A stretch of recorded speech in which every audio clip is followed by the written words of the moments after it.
easier it is to sell souls. There is a new price on freedom, so buy into it while supplies last. Changes need to be made. No more curbside baggage. 7 p.m. curfew. Racial profiling will continue with less bitching. We've unified over who to kill, so until I find more relevant scripture to quote, remember, our God is bigger, stronger, smarter, and much wealthier. So wave those flags with pride, especially the white part. We're selling addictive 24-hour candlelight vigils in TVs. Freedom will be defended at the cost of civil liberties. The viewers are glued to television screens, stuck, cause lots of things seem too sick. I use opportunities to pluck heartstrings for theme music. I show you which culture to pump your fist. All right, welcome to the Grift. I'm the Reverend Al. I am Gonzo. It's been a week. Gonzo's spirit has been crushed. You know, the fact that we went from like the elation of the news last week, Jubilation. nothing but good news, It was start to finish for like an hour and a half, just good news, good news, good news, good news, and then Sunday rolls around. Yeah, so as we are recording here on November 13th, we are a few days in. It's a Thursday, this past Sunday. The Senate had the Democratic caucus had a civil war. A bunch of individuals within it decided they were going to cave and go rogue, and they wanted to reopen the government. Insiders like Iglesias and others are hopping mad, obviously. It's weird that me and Ezra Klein and Matt Iglesias Agree. and AOC are all on the same page. I mean, that right? tells you really all you need to know, I think. I think that's all you need to know is this cohort agrees Yes. with one another because, holy shit.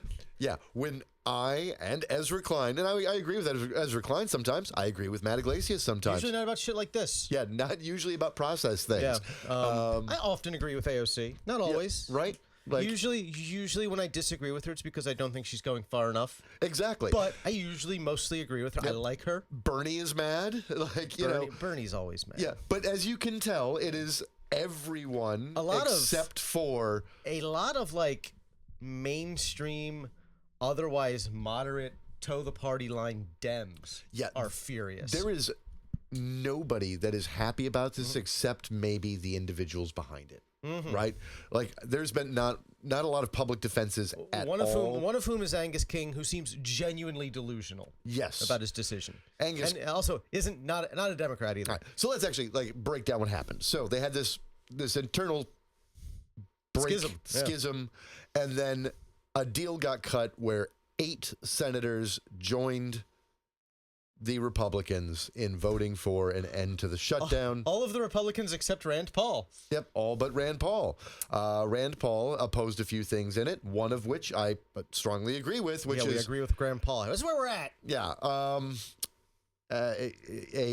end to the legal hemp-derived THC industry. And from what it sounds like, it so redefines what's legal and illegal to the point that like most CBD gummies would have trace amounts of THC to the point that they would be illegal. So shit you've been able to buy for literally 20 years. Yep, gone. The current crops of hemp growing across the country don't meet the standards, so they would all have to be destroyed. The seeds would have to be destroyed. Like, but it's a more than, as of a couple of years ago, because they haven't updated yet, as of a couple of years ago, it was a $30 billion industry, and it's been growing exponentially. It's been growing by a few billion a year. It's probably pushing 40 billion 40 annually now. Yeah. It's worth a few billion just in Florida here alone. It supports... I think it's like 3 billion in Florida. Yeah, it supports 104,000 jobs. Now it doesn't... Just in Florida. Yeah. Now it's not the full source of all of those jobs, but it definitely undergirds 104,000 jobs that may all go away because the companies can't afford this loss of revenue. This is like 500,000 jobs nationwide. Yeah.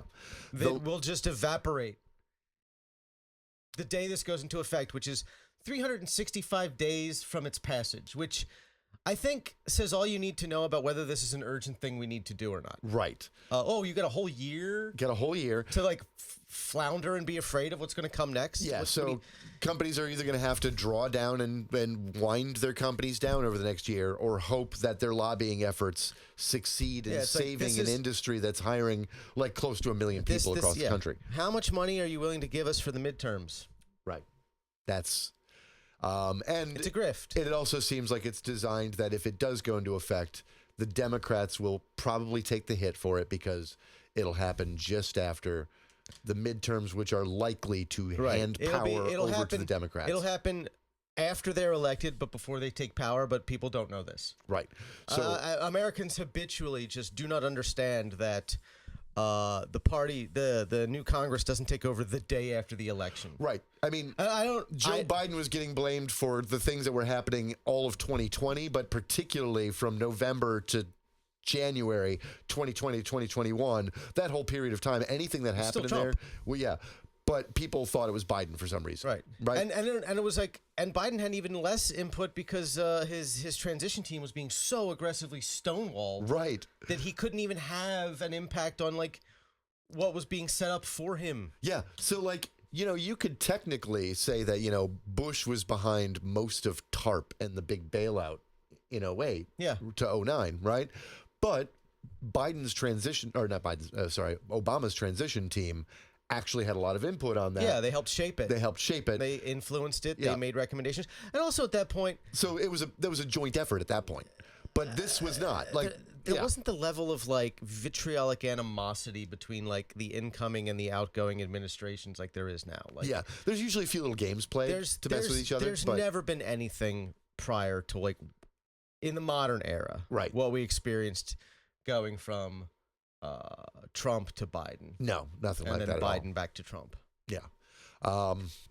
It's insane. So these 8, which, let's be clear, all 8 of them were safe. A couple of them are retiring already. A few of them are not up until 2026. 2028. So and then a few are not up until 2030. They just got reelected in November. Yeah. So... a bunch of safe Democratic senators who have no political ambitions beyond the Senate either, right? No. None of them are candidates for VP or president. And the fact of the matter is the ones that, with the exception of a guy like Fetterman, if you look at like the ages of the people who voted for this shit, they're old. A lot of them probably will decide not to run again. Yeah. By the time 2028 or 2030 rolls around. So we know from that while Chuck Schumer is saying that he voted against it and he opposed it, that this wouldn't have happened if he had either had control of his caucus or didn't secretly allow it and allow them to play cover for other senators who wanted to end it. One of the people who voted for it was Dick Durbin, who's the minority whip. Yeah. Like, it's his job to make sure the entire party is on the same page. Correct. And voting together. And he voted against his own party's interests. Yeah. Or what they say their interests are. And now, I do get that most of the insiders are saying that all of this really came down to Democrats actually having something of a soul, right? You don't want to see people starve. Yeah. They didn't want to see hungry, poor people going into Thanksgiving. Mm-hmm. They didn't want, like, families not able to see each other over Thanksgiving because of air traffic problems, right? Like, they genuinely cared about the 700,000 government employees that are currently, like, not able to pay their bills. Yeah. Right? They've missed, like, 3 paychecks. Yeah. So I get it. Like, don't get me wrong. I get that. But Democrats need to, like, we thought they learned the lesson of you've got to let Republicans touch the stove. Right? You have to see the fire behind us. It's hot. Americans, particularly white Americans, are incapable of understanding anything unless they personally, individually suffer themselves. Yeah, it has. They cannot extrapolate out to the suffering of others. They cannot look at someone else going hungry and understand that that's a problem until they're going hungry themselves. Yeah, and particularly among conservatives, like. There's a the research about their in-group versus out-group thinking, right? Like when something personally affects them or an immediate loved one, somebody in their inner circle that they consider their in-group, then it might change their mind. It's exactly why every family values conservative decides they're okay with gay marriage as soon as they find out they have a gay kid. Yeah. It's happened like a dozen times. Yeah, if they don't disown their kid, they suddenly become I think my child should be allowed to be happy. Right. Like, well, yeah, it's fucking normal. Welcome to being a human being. Maybe extrapolate that out to like, I think people should be able to be happy. Fuck. But so they caved. The silver linings to this are they got a end to the reduction in force. So the administration can't just continue firing government employees. And they capped that and got a bunch of people hired back. And saved a bunch of jobs, and that doesn't expire until just before the midterms. So like next October. The ACA, they got a big promise to vote on the ACA, and all they have to do is put in some extra abortion restrictions. Yeah. Now, good news, bad news. Good news is there's going to be a vote. Bad news is it's going to fail. No, it's going to fail. It's going to fail. Which I guess at that point it's the Republicans voting against it, which looks bad for them. Right. If voters actually are able to register those things. Like, we're always gambling on voters understanding things. I mean, fundamentally, there was never a circumstance where the Democrats were going to be able to force the Republicans in their current form to extend the ACA subsidies because they genuinely believe that people should suffer and die. I mean, I agree and disagree. I think that if they needed to extend it long enough that the impacts of the shutdown that the Republicans were refusing to negotiate on started to have like real tangible impacts for the majority of Americans. Right. Like, not just people on SNAP, but like when you get to like 3 days before Thanksgiving and no one can get on a flight because the airports are fucking closed because there's no goddamn air traffic controllers. Yeah. And now a lot of people have already been impacted. So like over the last 45 days it took total, right? Over the last 45 days of the shutdown, it had an impact. I mean, obviously. Yeah, but you needed to do it long enough to let the Republicans ruin the single biggest travel season of the year. Yes. I'm not disagreeing at all. Yeah. I just like 10 more days. Yeah, 10 more days. And it's different. They fucked up their timing badly, which everyone thinks they did. They screwed this up. But on the upside, it is probably going to be an absolute fucking bloodbath in the primaries. Yes. And so we're going to have that primary fight that we should have had years ago. I think, I'm going to say this. First of all, I think that every incumbent should have to face a robust primary challenge every time. You should have to justify being the nominee, and I think incumbency alone should not do it. I don't think people should run unopposed fucking ever. Right. Either side. Independent of that, I think at this point we need to like aggressively primary anyone at any level of government over the age of 60. I'm here for it. Because they're not going to fucking retire. No, they're not. They're just not going to retire. All right, let's crank through some news and let's pick this topic back up because I want to shit on the Democratic Party and talk strategy a little bit.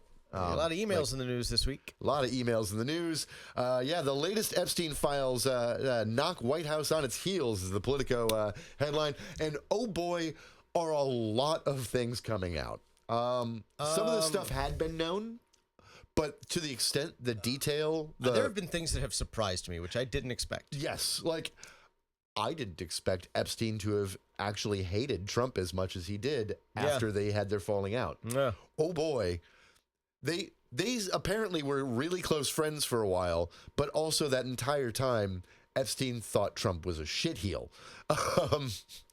Worst person I ever met. Like, not a decent cell in his body. Right?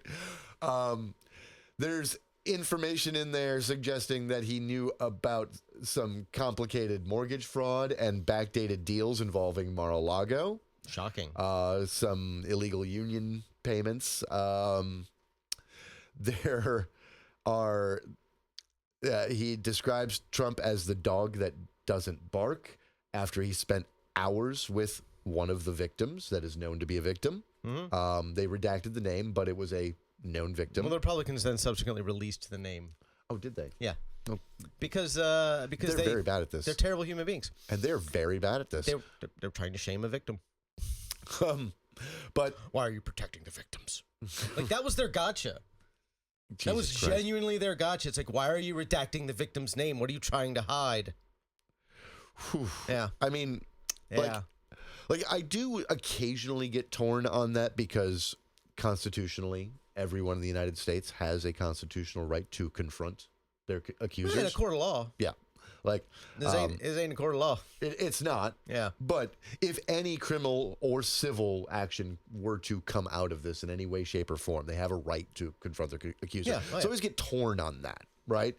But at the same time, When you're dealing with minors, it also yeah, you're dealing with people who are changes things a minors bit. and people who are victims of sexual assault. Like, I don't really want their lives destroyed or ruined. So, they've been fucked up enough already. yeah. But yeah, no. So you spent hours with the one of the victims. Epstein talking about how Trump's family was stealing from the government, and man, it's a lot. And we haven't even. I don't think anyone's even really beginning to scratch the surface of the total of 23,000 emails. No, Somebody did create a searchable database. Noam Chomsky and Epstein apparently emailed each other quite a bit on friendly terms. Chomsky was offered use of Epstein's apartments when he traveled, and they were talking about a potential science-based television show Epstein was trying to develop. About the nature of life. Yeah, so it was going to be about science, and so like scientists and celebrities would like hang out and talk. Okay, that was the going to be the concept. And the first episode was going to be Noam Chomsky and Woody Allen talking about human nature. Man, I wish it happened. I so wish it had happened. Oh boy, I mean, I don't know how I'd feel about it. Here's the thing. I feel like if it had happened, I feel like once Epstein was finally arrested, that show existing, right, would have like saved us some trouble now. Like, I feel like it would have been like, oh my God, this is how big it was. Right. Holy shit. And I think we might have saved ourselves some future troubles. Yeah, that's another one that actually is a serious takeaway from The New York Times? Yes, the New York Times. Yeah. The New York Times, Jeffrey Epstein emailed them almost pleading to them for them to report a story on Donald Trump. Because, so... This was 2015, by the way. 2015, Trump was distancing himself from Epstein and had said some things in the news publicly about how he didn't know Epstein or they barely knew each other, things like that. And it pissed Epstein off, who was already apparently not particularly fond of Trump anymore. Right. They had a falling out They already. had a falling out. And so Epstein was like, yeah, we know each other. Do you want photos of him with underage girls in bikinis in my kitchen? I've got tons of them. I've got evidence of him hanging out with underage girls at my place with me multiple times. In 2015. In 2015. Before he was the nominee. But yeah, before he won the primary, they tried. The New York Times could have saved all of us the last 10 years of our lives. Yes. And they chose not to. They sat on it. They completely sat out. I want very bad things to happen to whoever made that editorial decision. I want their name. I want their address. I want 10 minutes alone with them and a claw hammer. They were willing. The New York Times was one of the institutions that was willing to report on any rumor about Hillary Clinton they possibly could to not look unfair. And fucking happy to talk about her emails. Right. They were happy to talk about every fucking email she ever wrote. Yeah. And speculation about what emails meant when it was just like they're talking about strategy before a debate, shit like that. Yeah. right? But boy, were they willing to like write an op-eds about how that was wrong and bad, right? But when the guy who 7 years earlier had been credibly accused of being a child sex trafficker comes to them with, hey, would you like to know who one of my child sex trafficking clients is? I have pictures. They're like, nah. Yeah. I don't see the news value in this. So, editorial and journalistic malpractice at its worst. And cowardly and craven. Yes.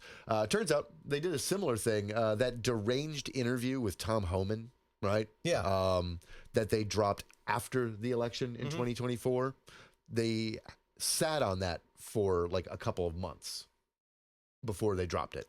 Cool. So, which he was close in Trump's camp. The things that he said could have had an impact because, like, for one, like Latino voters didn't, like a large segment of them, due to like, you know, Trump's first term being not deranged that way. Deranged that way, not towards them, and held back by the guardrails. Right, the guardrails held back his worst impulses around immigration policy. Some wealthier Latinos who were like, "I'll probably be fine. Right, I'll make it. You know, I made it. I came out the other end of the last time a little better off than I went in. I'm sure it'll be the same." Yeah, and lots of Latino women thought that his immigration policies would be much like the first term. He's just going to get rid of the bad guys, and that grocery prices would go down. And here is something to understand about immigrant communities in general. Mm-hmm. They tend to have sometimes, and this is especially true of like that community, an irrational view of like the negative impact the bad elements of their community have on them. Oh yeah, like it's outsized, it's irrational, it's not. I mean, it's a lot like, you know, black voters in the 90s strongly supported the crime bill, even though experts said it could be racist. Didn't have like basically like, wasn't it every member of the Congressional Black Caucus except Barbara Lee? Yes, everyone except Barbara Lee. I think 2 other people voted against it in the House. Right. It was 433 to 2. Yeah, it was.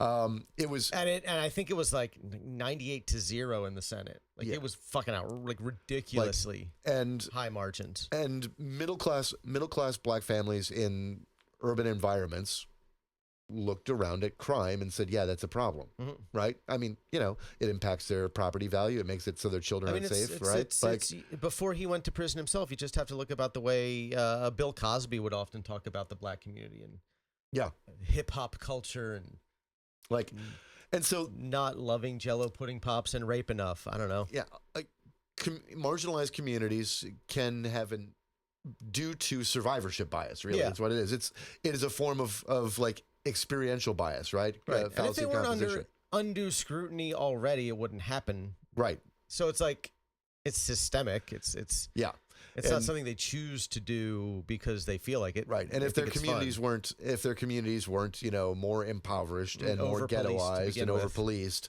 like, you know, these things, the drug war weren't happening. And you know, there was a violent crime problem in the late 80s and early 90s. Yeah. And it predominantly hurt communities of color. Yeah. Like, I remember, I'm old enough to remember. Yeah.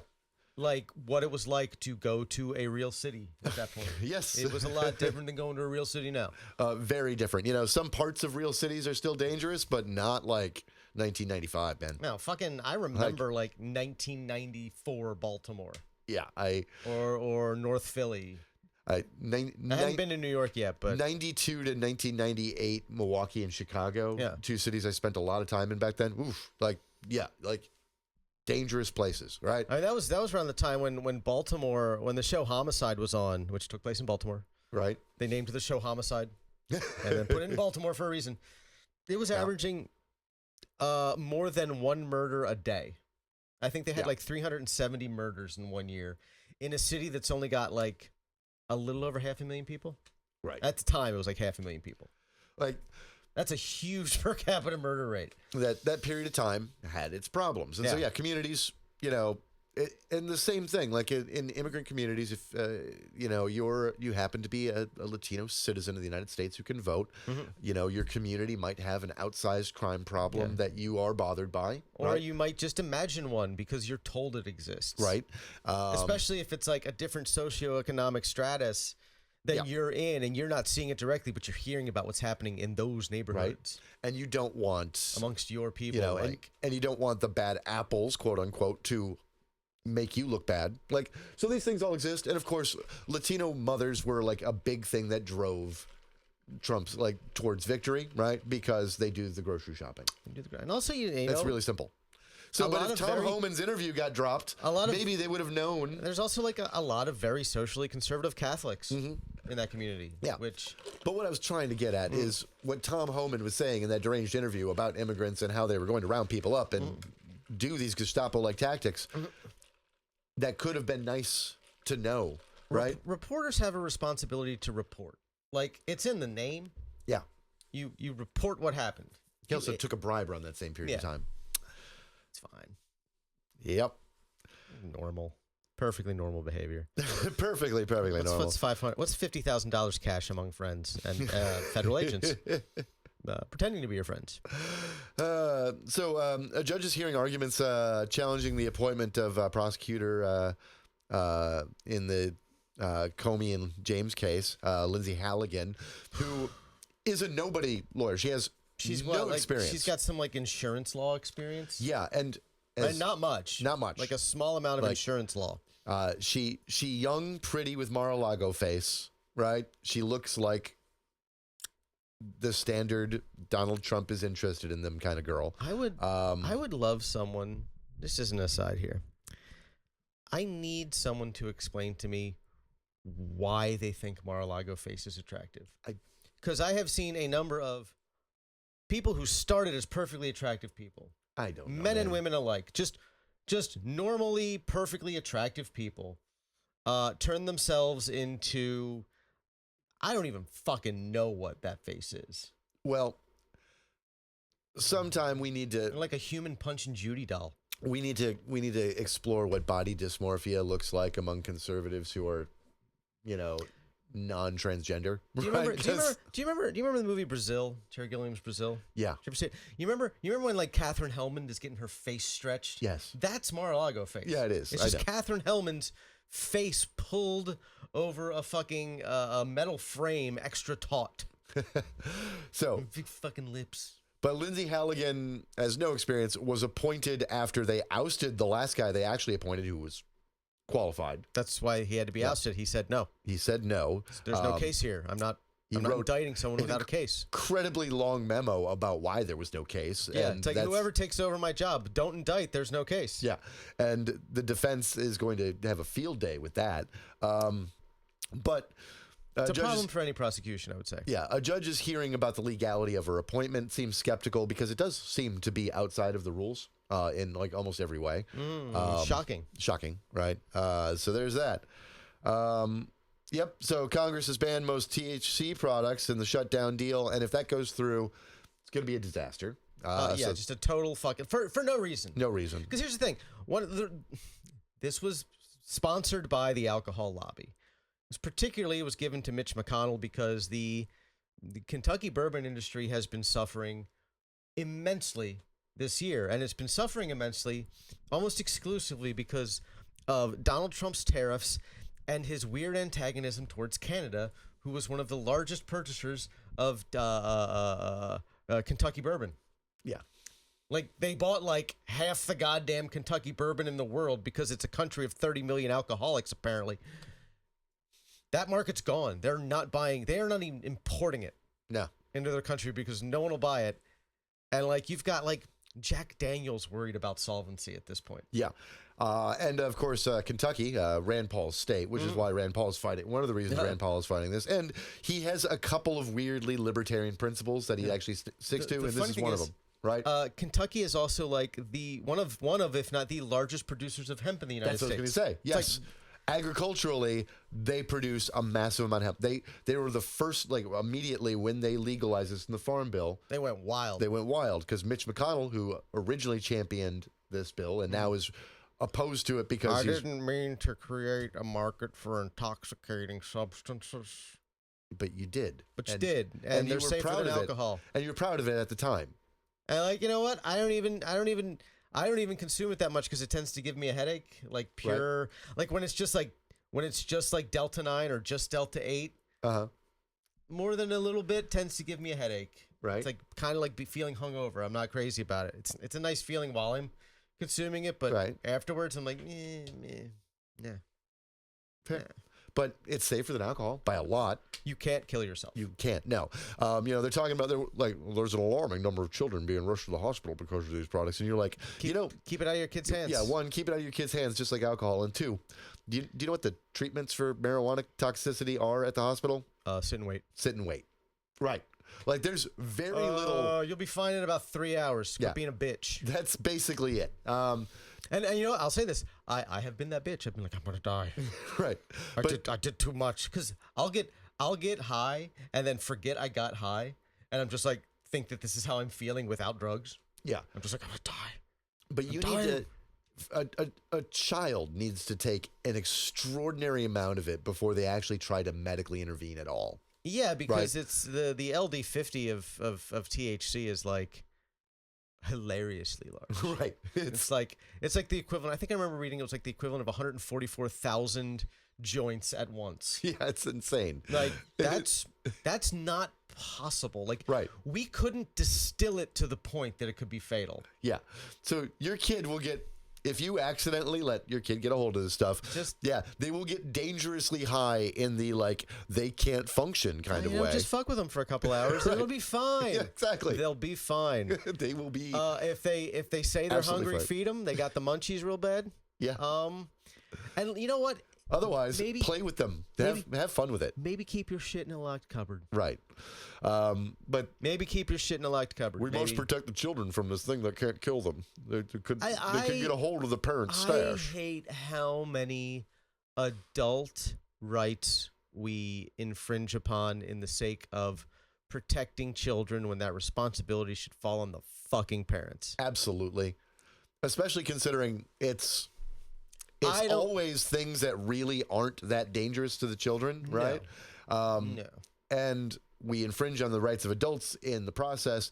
And at the same time, we are getting to a society where fucking parents are getting arrested for letting their kids walk to the store alone. Yeah. Like, it's stupid. Yeah, like stuff that, God, I remember, just wandering, 5 to 10 miles away from my house on foot just because. Yeah. It's like, I woke up and I just wander out the door, and then, it'd be, 3 o'clock in the afternoon to be like, oh, shit, I have to walk all the way home. Yeah. This was before cell phones, too. Right?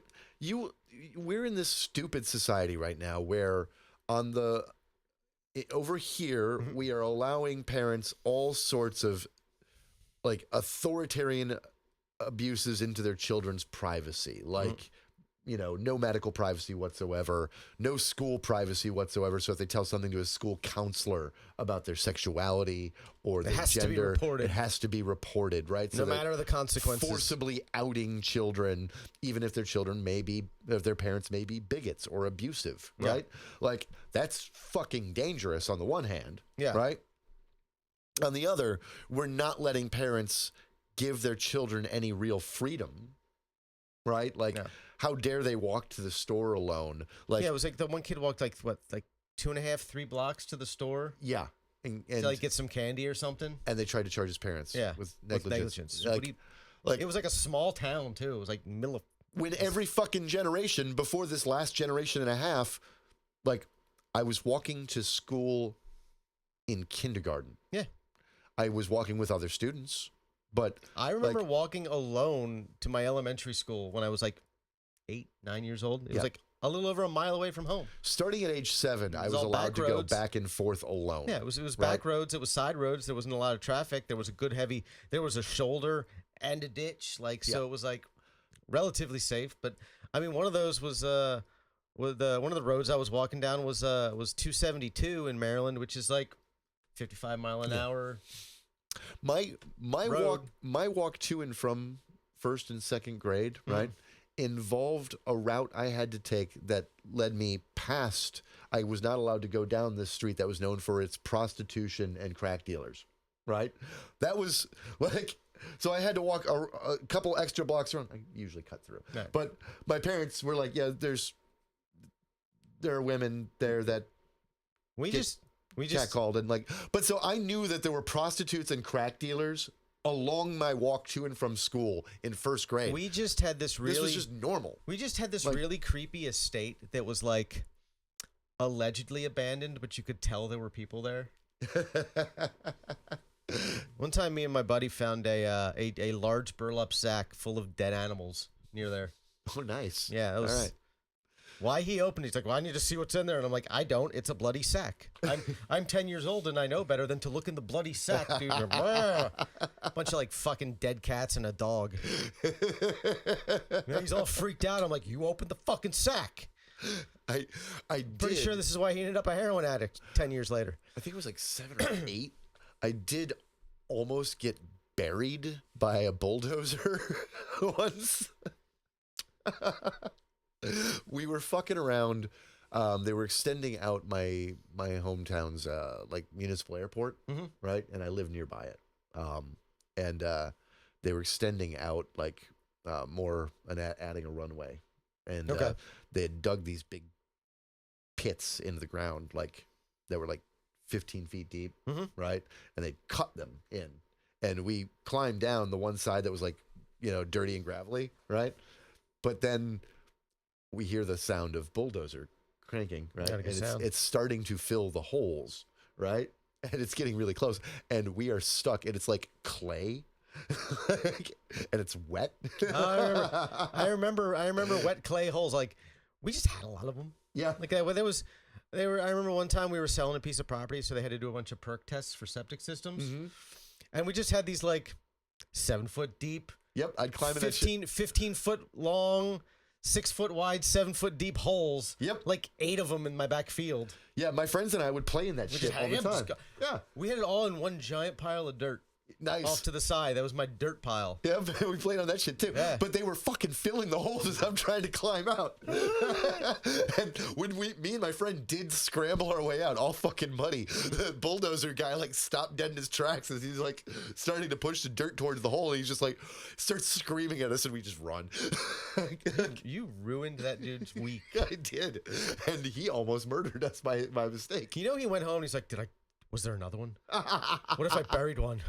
He just spent the rest of that day convinced he was going to go to prison for the rest of his life for burying a child alive under rubble and clay. I haven't thought about that in years, but for some reason... I guarantee you he's thought about it.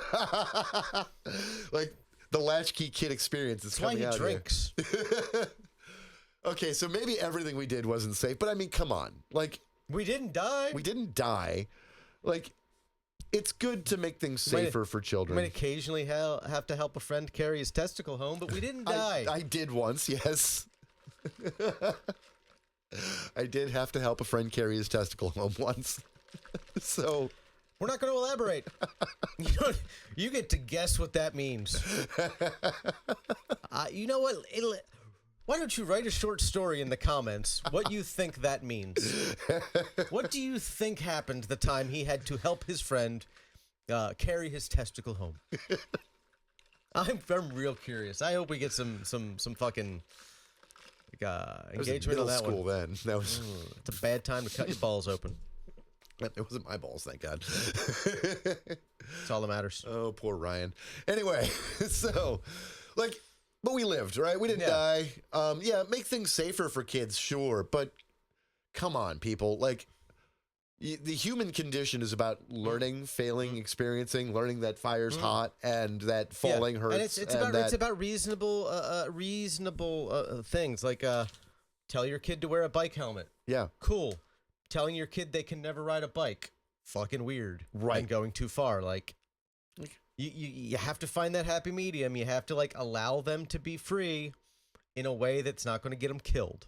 And Jesus Christ, like, aren't we? Look at what Gen Z and Gen Alpha are becoming right now, like the younger sides of them.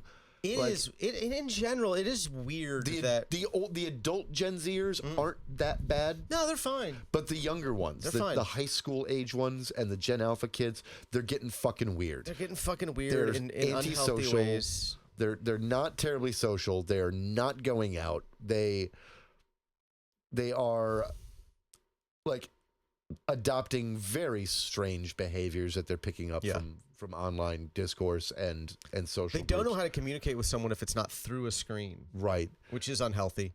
Yeah.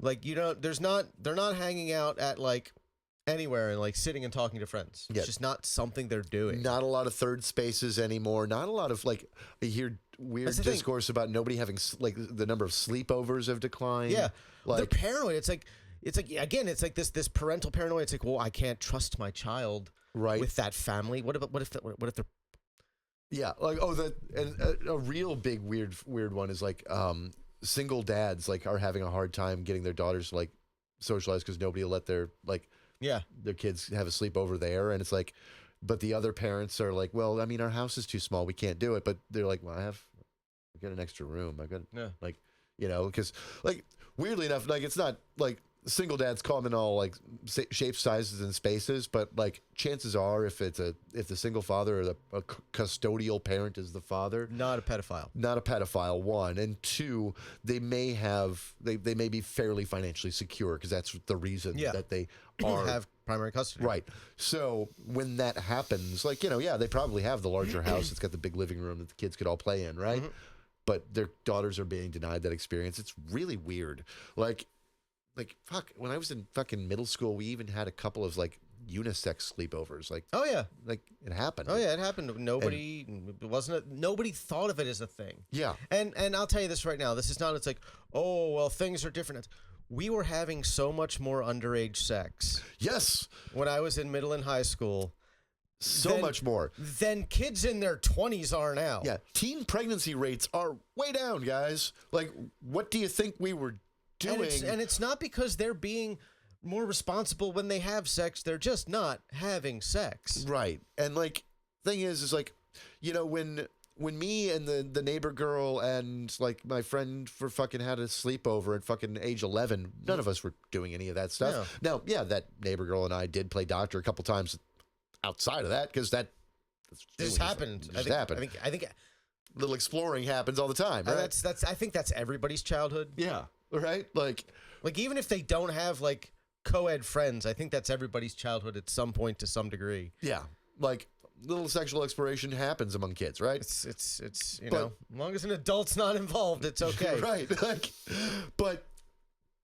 but you've got to let your kids live, man. Like, I don't know. Otherwise, they're not going to learn how to do it when they are adults and on their own and have to function in society without you telling them what they can and cannot do.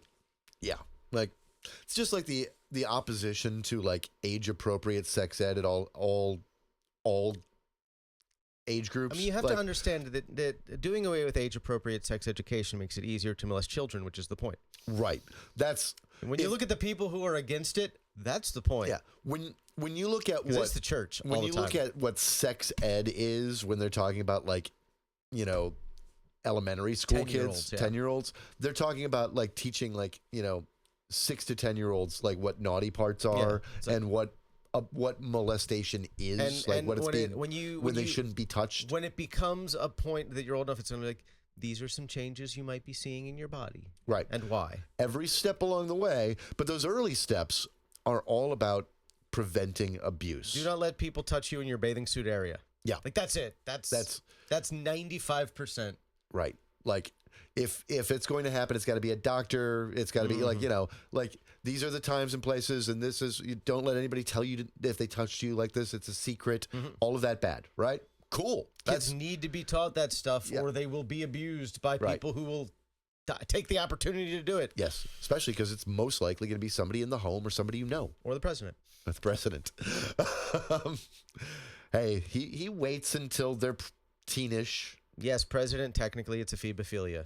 We're all very proud of him. Megyn fucking Kelly. Making there's a big difference between a 15-year-old and a 5-year-old argument today. That's amazing. That is true.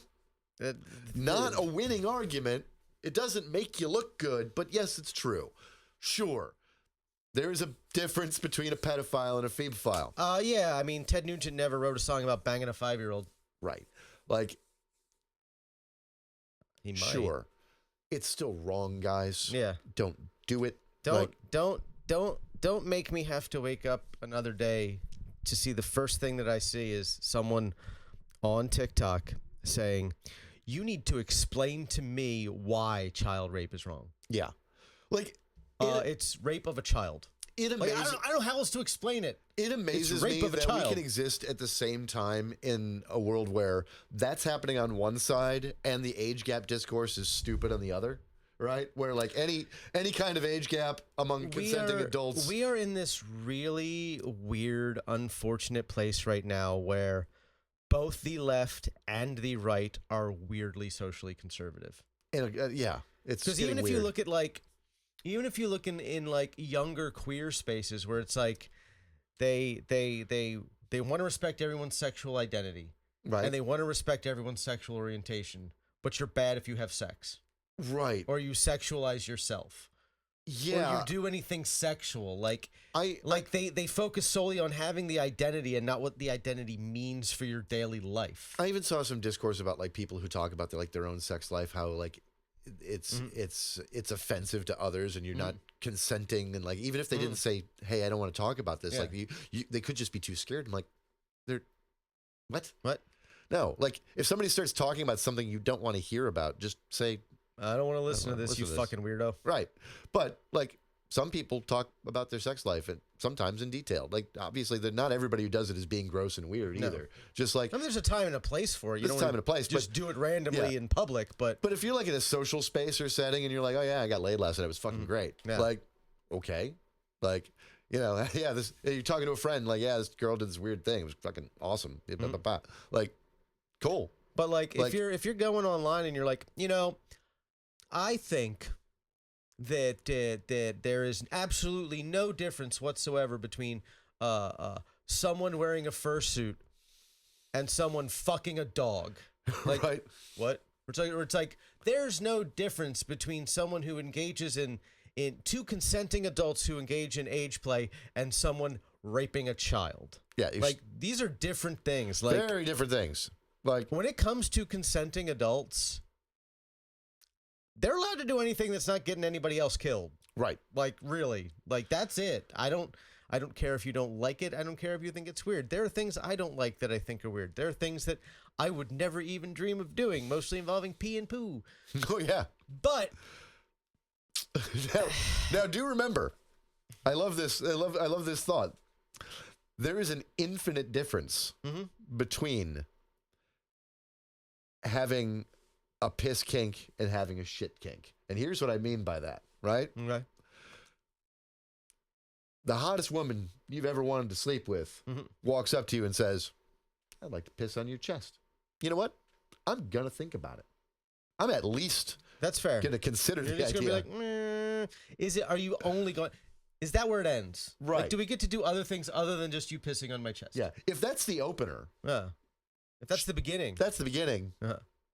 I'm probably in. Right? Now, she says, I want to shit on your chest. It's like, no. No, right? No. Yep. I don't like where it could go if that's your opener. Yeah. I'm scared. See? And uncomfortable. So there is a infinite difference between the two. Yeah. Like but like I don't want to piss on anybody. I don't want to shit on anybody. I don't want anybody to piss and shit on me. That's like we can negotiate anything else, but those two things, how about not? How about not those two things? Yeah. So what else we got in the fucking news? So a guy went to see Alina Habba, and he had a baseball bat, but he wasn't allowed into the office. So he left his bat, and he went in to the building, and he tried to still confront Alina Habba, but didn't. And apparently didn't threaten her or anything, but now the DOJ wants to find and charge this guy because he had the bat in the first place. So they want to find some kind of crime to threaten him with. Maybe he was just going to softball practice. Yeah. Maybe he just wanted to have it as a prop. I don't know. Like, owning a baseball bat isn't illegal. talking. Brandishing a baseball bat isn't illegal because it's not a weapon. Yeah, as long as you're not threatening somebody with it. Yeah. And he left it outside, so he obviously wasn't. Yeah. But yeah, so... Unless he said, I have a baseball bat outside, and as soon as you walk out the door, I'm going to beat you with it. Not a threat. Now, maybe he said that. I don't know. I wasn't there. I haven't looked into this story because this is the first time hearing of it. But still... Oh, shit. Oh, shit, what? Oklahoma finally granted clemency to somebody on death row. That's true. I didn't read the details, but I saw that. It was like the second time I think he's granted clemency on a death sentence. Yeah. Kevin Stitt. He was supposed to die today, so... Yeah. They waited till the absolute last minute. Which I think is horrendous. Yes. That's one of those... It's a common practice Especially for some since fucking reason. Every single time they do that, they know they are going to offer clemency. Yeah. They know that, and they wait until the last minute. Now, I just think we should do away with the death penalty. Right. I don't trust the state to get that right and make that decision. Real simple, real pragmatic. We know because innocent people have been exonerated by DNA evidence and released from death row. Right. That prior to having that type of evidence, we have executed innocent people. Yeah. That's unacceptable. But if I'm a governor and I'm stuck in a state where the death penalty is legal and my ability to give clemency is like limited for some reason by state law, right? But I can do it under certain circumstances. And I'm leaning in the direction of giving a guy clemency 2 weeks before his execution, right? That's when I'm going to do it, right? Because I don't want him to sit for another 2 weeks. I will say, tortured on the exceptionally off chance I ever find myself governor, I'm day one commuting everyone's death sentence to life in prison. As long as you're in a state that allows it. Yeah. Some states have some weird rules. So, but yeah. And if that's the case, I will badger the legislature into changing the rules. Good. That's or at least try. But I'm not going to wait until the day of. I mean, fuck, imagine that morning you're like, oh yeah, I'm going to do that in the morning. The day before you're like, oh, I'll do that in the morning. And you die on your way home as the governor. Have a heart attack, right? You fucking put in a coma, your hospitalized. alarm doesn't go up. You ever sleep. Oops. Yeah. Now a guy's fucking dead. Like, that's evil. Like, that's evil. It's always the Christians.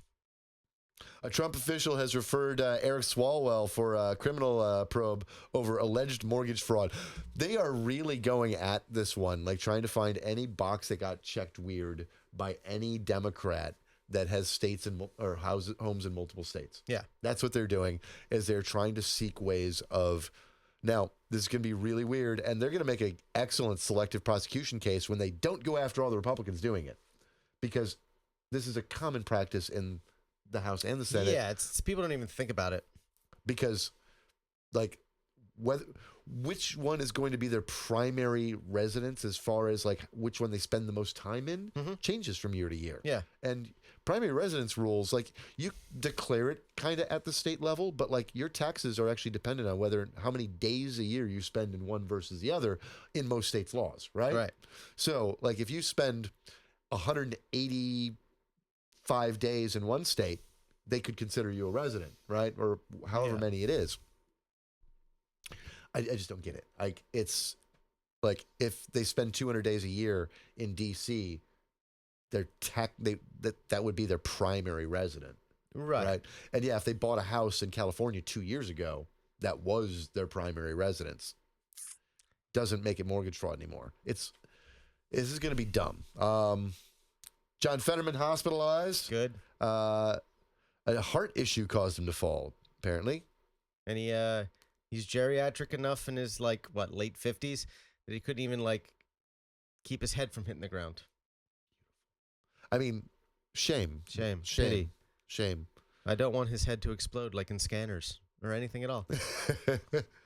It would be nice if his head exploded like Scanners. Right there on the Senate floor. You heard anything about that Newsom former chief of staff who was indicted for corruption charges? No. Yeah, it just happened yesterday, and I haven't dug into it yet. More, I guess, on that will follow. Federal officials arrested Gavin Newsom's former chief of staff for corruption. Federal officials? Yep. Okay. Charged in a $225,000 frauds and corruption scheme. I don't trust the DOJ right now for anything. I also don't trust Gavin Newsom to not hire somebody who would commit fraud. Right. So, I mean, It's Basically, probably one of those things. It's probably one of those things where he technically did something wrong and they're overcharging. Probably. Yeah. What do we don't know anything yet. I don't trust either party. So Normal state of affairs at this point. Yep. The redistricting, the mid-decade redistricting fight. So Oklahoma, not Oklahoma. Sorry. Ohio had some wins there. So the redistricting is going to look better for Democrats in Ohio. Obviously, Virginia, big win. They're not going to be able to gerrymander there at all. No. Pennsylvania, same thing with the state Supreme Court. That map is going to not be gerrymandered away from Democrats. Utah, courts sided based on the state constitutional referendum. So there's at least, they cannot get rid of the Democratic district there. You know, it must be nice to live in a state where you have a constitutionally protected fair district and the courts decide that that's valid. Yeah. Sorry, Florida voters who voted. Must be nice to not have the state Supreme Court look at your map and say, well, this flagrantly violates the law and the Constitution, but we're going to let it stand because we don't want to confuse the voters a year before the election. Yeah. And we're also not going to make this ruling contingent on invalidating that map after the election either. Yeah. It's just going to stand. Although we will allow them to change the borders without telling anyone randomly between elections. So your representative goes from Kathy Castor to fucking Anna Paulina Luna without you realizing it happened. They're going to do that twice. that Florida has a state constitutional amendment that the voters approved. I voted for it. That requires, it was one of the first elections I voted in the state. Fair, nonpartisan districting. And it specifically delineates what that means. Yeah. Like, you're supposed to, when at all possible, abide by county lines. Mm-hmm. There's supposed to be, like, no racial or partisan considerations made. Correct. Like, it's supposed to be based on, like, population density and, you know. And it... And when I first moved to Florida, it was in the middle of the big fight between Rick Scott and the legislature over their maps, and Planned Parenthood and the courts were suing, right? And or Planned Parenthood was saying, and the Democrats were taking the state to court. Yeah. And the courts just kept siding with Planned Parenthood because, the state constitution says. We had one election in 2018 where we had some good maps. Yep. So 2015, that was the fight was happening. 2018 was when those maps went into effect, right? After all Took of those, a while. Yeah. After it was a long legal battle. Battle. Because the state kept fucking up and refusing to draw the maps right according to the state constitution until basically the map that was handed to them by Planned Parenthood that matched exactly what the state constitution said was what the court ordered in effect. Yeah. Like, and now I live in a district that was created specifically solely so Anna Paulina Luna could win. Yep. Like, personally, it was created for her personally by the governor who drew his own fucking maps. Mm-hmm. Because the state legislature gave us a map that was still gerrymandered more than was allowed under the state constitution. Right. And the governor looked at that and said, that's not gerrymandered enough. I'm drawing my own map. And then the state Supreme Court was like, this is flagrantly illegal. We'll allow it to stand. Yep. That is what happened here in Florida. State constitution be damned, right? That's like, I know full well that even if we had passed our abortion protections a couple years back, was that 2023? Yeah. If we had passed that, I know they would still be attempting to pass abortion bans and ignoring the fact that we put it in the Constitution. Oh, it was 2024. It was actually 2024? Yeah, it was, because it barely failed.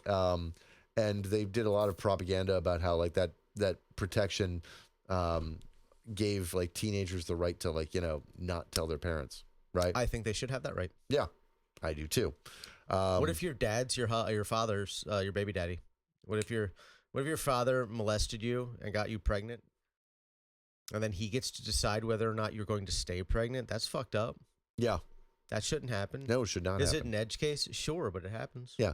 Like, again, mom and dad, you shouldn't control your, like, you should be able to make necessary decisions for them as a caretaker. You are a guardian, right?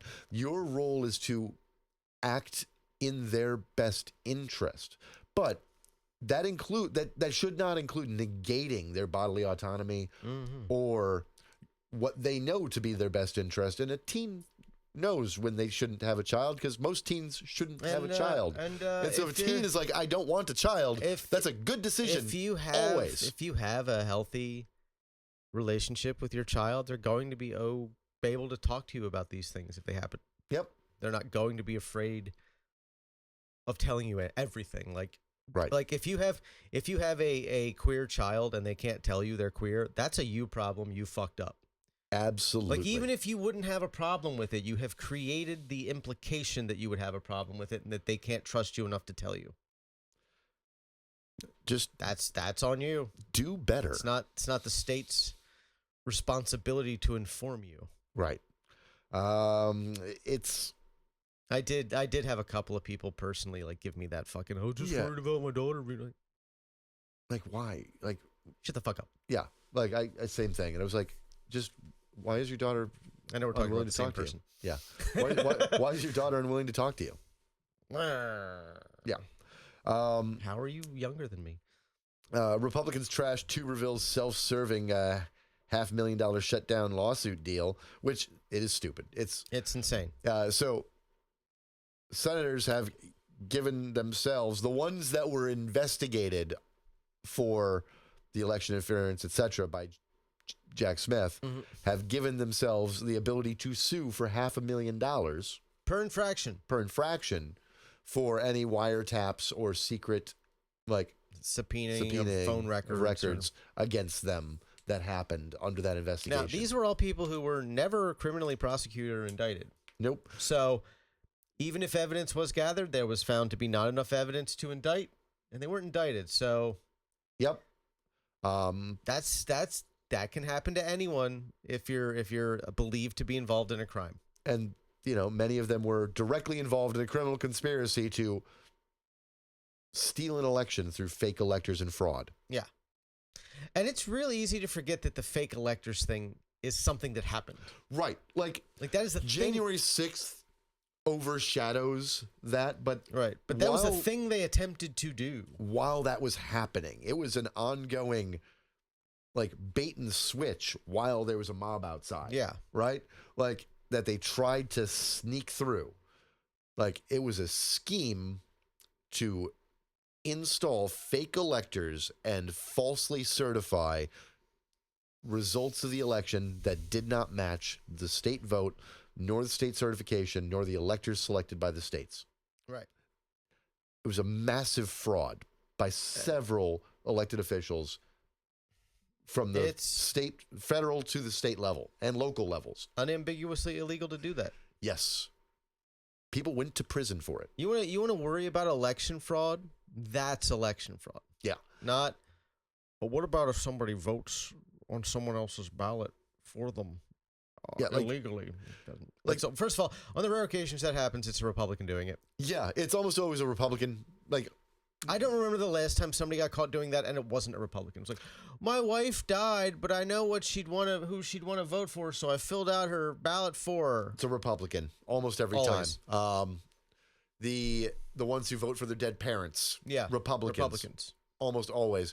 The only Democratic voters who pretty much have been arrested for voter fraud that I know of over the last. Now, if you find examples out there, prove me wrong. Great, they probably exist, but all I know of are folks who were ineligible to vote, but somehow got through registration. Yeah. Right? Like, so they technically shouldn't have been allowed to vote, but the state still allowed them to register and they voted, and then they technically broke the law they didn't know they were breaking. Yeah. Because that's the thing. If I go to register to vote and I'm given a voter registration, it's not going to occur to me to check to see if I can legally vote. I was given a voter registration. Right. That must mean the state says I can legally vote here. Like most... That's a safe assumption you should be able to make. Yeah. Most felons don't know when or where or how their voter rights get restored, right? Yeah. Like every state is different on it. Some states, if you move from one state to another and that state doesn't have voter disenfranchisement for felons, right? Your voting rights are automatically restored by just moving there. Yeah. Like it's a hodgepodge across the country. Can the opposite happen? I don't know. Can you move from a state where you were a felon, but you didn't lose your voting rights, then you move to a state where felons lose their voting rights and you lose your voting rights because of felony you committed in a different state? It's possible. I'm not sure. That's a thing. That's a question. And that's the sort of thing where it's like you would register to vote and you would be given a registration and it might technically be illegal for you to vote and you wouldn't know and the state's not telling you that. Yeah. Like Florida went on a big sting of people who had gotten their registrations, including some under the constitutional amendment that we passed to restore their rights. That they made as fucking ineffectual as possible, as quickly as possible. Yes. Afterwards, they passed a bunch of legislation that was well beyond the intent of that amendment. Yeah. That amendment said, basically, you come out of prison, your voting rights are restored. Yep. And then they started, it's like, well, did you pay all your fines? Did you pay back the prison, the daily rate they charge you while you're incarcerated for incarcerating you yet? Yeah. Did you pay all of that back? Did you pay all the things back that the state can't legally force you to pay because it, right? Like there's a number of those things that they like, unless you find yourself in jail again, all they can do is like cut your commissary. Right. Those things exist. Right. And no, in order to get your voting rights restored, they passed it so that you had to do all that too. Without ever telling you what you owe. Yeah. Like they're under no obligation to say it's like, you owe this much for this reason. Yep. You are responsible for knowing what you owe the state before they are willing to let you vote. But they would approve your registration. That's right. Didn't they like literally rappel down someone's house like a fucking SWAT team, like kicked in the fucking windows, rappelling down from the goddamn roof? Yep. And so they did this big sting to say, look how much voter fraud among all these ex-felons and people of color there are, blah, blah, blah, blah, blah, blah, blah, right? It was like 6 dudes who just thought they got their voting rights back. And guess what? All the charges dropped. Yeah. Because they got registration cards. But that's not what they accomplished, was scaring people. Yep. Make people afraid to vote. Yep. And that's they accomplished the headline that made it look like there was widespread voter fraud. And all it takes... People want there to be widespread voting fraud. Yeah. Conservatives in particular like the idea that there's widespread voting fraud because it means when they lose, they didn't really lose. It was cheating. It was stolen from them, which is exactly what they would do because everything they ever accuse anyone else of is a confession of their own crimes. That's the American conservative way. I don't know if it's the same for conservatives in every country around the world, but it's certainly the truth for conservatives here. Mm-hmm. I mean, they can't win without demographics. Like that's right. And it's not that like, look, this great replacement theory nonsense is nonsense. It's bullshit. For every white liberal that leaves Texas, 10 brown people show up. Yeah, that was one of the stupidest things I ever heard. Chip Roy. Yeah. But I don't even know what that comment means. But here's the thing, is if a political party is going to be shitty to immigrant communities, including the ones that are here legally and their family members and their children and citizens who happen to have been born in Mexico or Venezuela or whatever. Have one of those last names. Or have one of those last names. Right. What do you mean your last name is Rodriguez? But if a party is going to be shitty to that community, it's not likely to vote with you. Right? It's funny how that works. And if Republicans are going to be shitty to communities of color and talk shit about inner city crime all the goddamn time, they're not going to win over black voters. Right? Like, no, it's just, even if these communities are more socially conservative than your average white liberals, which they are, so there are ways you could win these votes if you weren't fucking assholes. All of these votes are winnable by the Republican Party if they would just not be dicks. Yeah. Don't be bigots, and you would win a lot of these voters over Just with your fucking shitty policies. Yeah. George W. in 2000 understood this. Yeah. Like, he ran the compassionate conservative, like, campaign, right?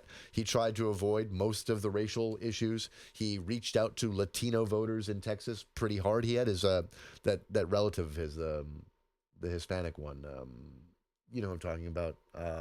Vaguely. I barely remember. Yeah. Like, the Bush family has a Latino adult politician member. Like, I can't remember his name. I can't remember his fucking name. I just remember him stumping for Trump or Bush. They happen to have one. They happen to have one. You know what I'm saying. Fuck me. Yes. All right. Send in the Latino. Look, I did come from the dirtbag left at one point. All right. So I sometimes still say things, but no. Like, they ran a campaign trying to reach out to fucking Latino voters. Like, that was what they did. And some of them are easy gets. We got a lot of real fucking reactionary Cubans in this state. Yeah. Oh, yeah. They're exhausting. Which, my God, watching them suddenly learn as, like, Trump is slamming the door shut to Cuban immigration and deporting fucking Cuban immigrants right now. It's like, well, didn't you just learn a valuable fucking lesson in why they are not your friend? That's the sad part. They didn't learn anything. I know. I mean, look, they're still mad that Kennedy didn't send in the Marines at the Bay of Pigs. You have to understand, Castro took my grandfather's slaves. Basically. Like, my family has never recovered. I want my slaves back. You notice that, like, the more melanin the Cuban has, the less they hate the Democratic Party. It's funny how it works. It's amazing. It's funny how it works. It's funny. Not universal. It's funny, but it's funny how many conservative beliefs come back to, I want my slaves back. Right. Shit. Every single... I ran into a number of Indian Americans who hated Mamdani around the election, right? Okay. And their last names... I was like, last name seems a little kind of familiar-ish, right? And like, I look it up. Like, you look at their profiles, etc., and you're like, okay, so they're like extended members of the Modi family. Well, they were like clearly upper middle class, engineers, physicians, right? Real estate pros, etc., right? You know, and like and shit like that. And then you like, I'd Google the name and I'd kind of dig in and be like, this is associated with their upper caste, like every fucking time. Yeah. And it's like, oh, yeah. The weird caste system thing that kind of still has filtered into the American Indian population. Which much like racism in the United States doesn't legally exist anymore. Right. But it's still aggressively socially enforced. Exactly. Like, you don't see gas station Indian Americans hanging out with like many of the finance bro Indian Americans, like, even if they have the same amount of money, right? Like, even if both of them are worth like $2 million a pop, right?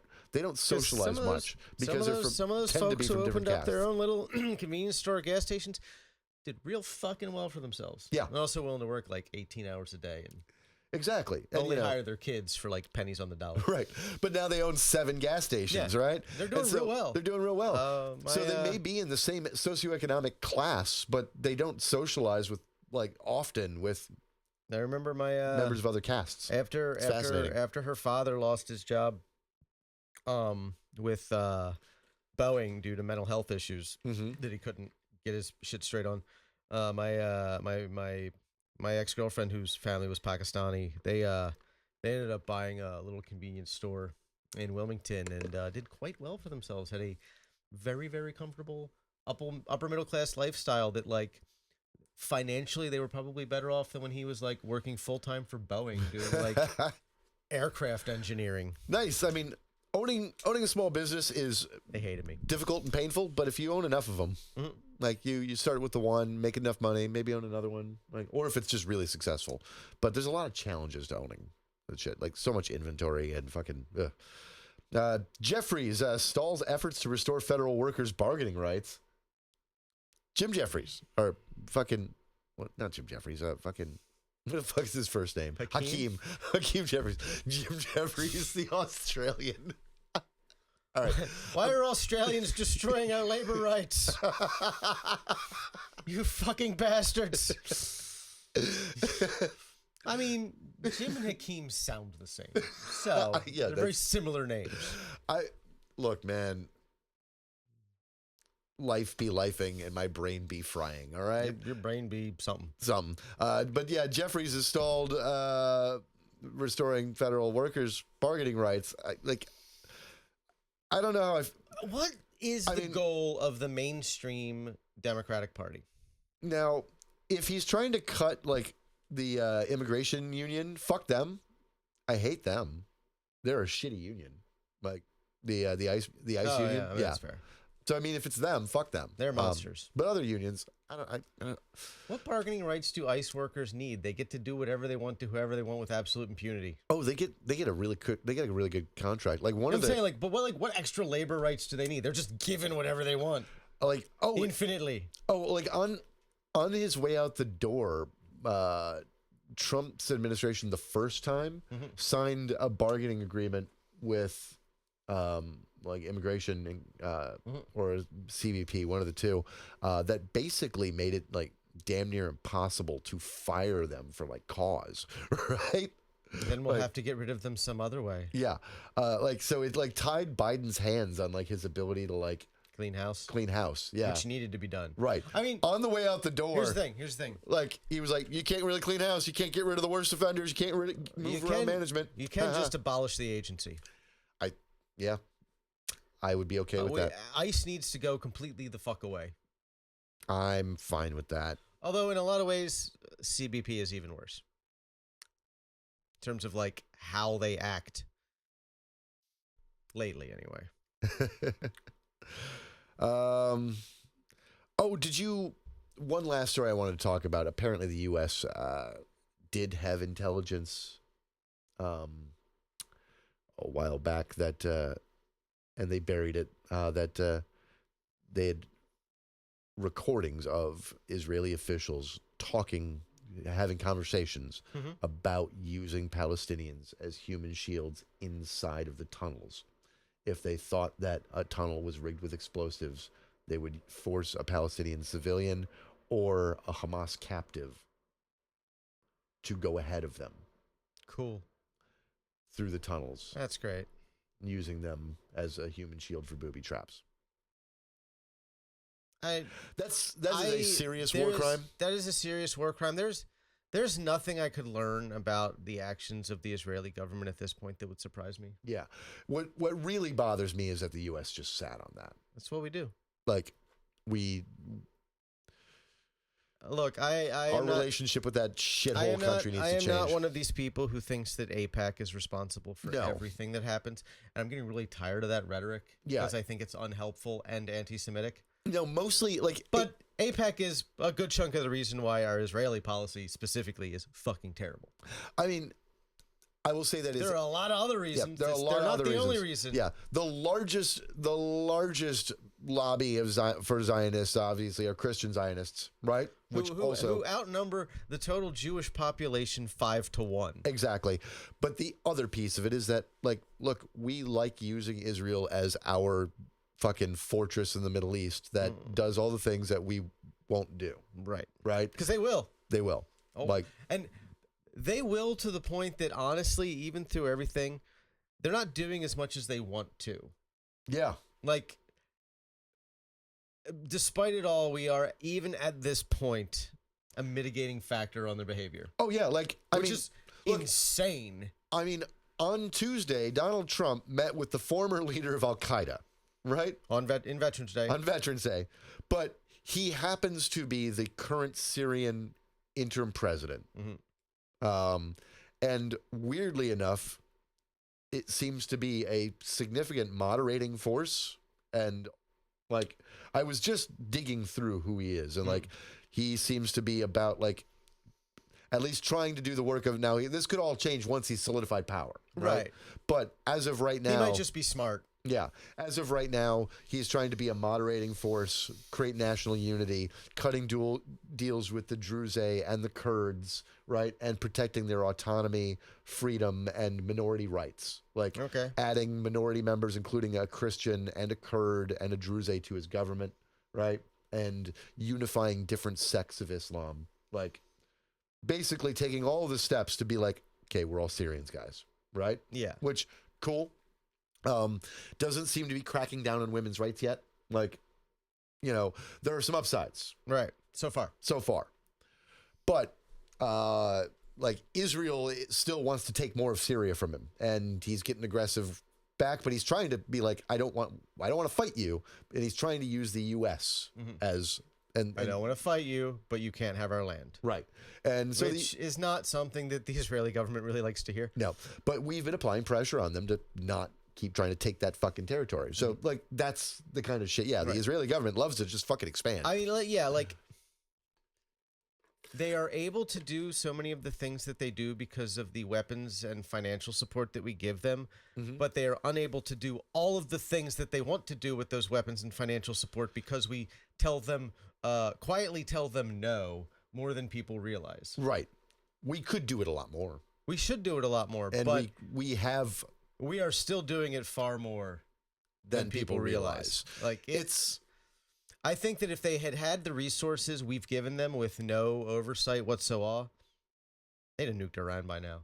Yeah, or greater Israel would exist. Yes. Like they would have taken the entirety of the Levant by this point. Right. Like they would have a bigger piece of Lebanon. They would have a big piece of Syria. There would be Saudi Arabia, Iran, and Israel. Right. Those would be the three countries in the Middle East. I don't think they'd have been able to take out Jordan or Syria, but they'd have a big chunk of them. Yeah. Right. Like the weaker southern territories of and the western territory of Jordan, like they would have. Eventually, Egypt would have been like, no. Yeah. And stepped in. And yeah. And Jordan has off. Jordan has a significant military presence. They got a lot of money. They got a lot of money. But yeah, like Israel could take a few miles inland of it. Right. Yeah. Like, and there's some growing lands over there, you know, they want to keep the Golan Heights and, you know, like it's a problem.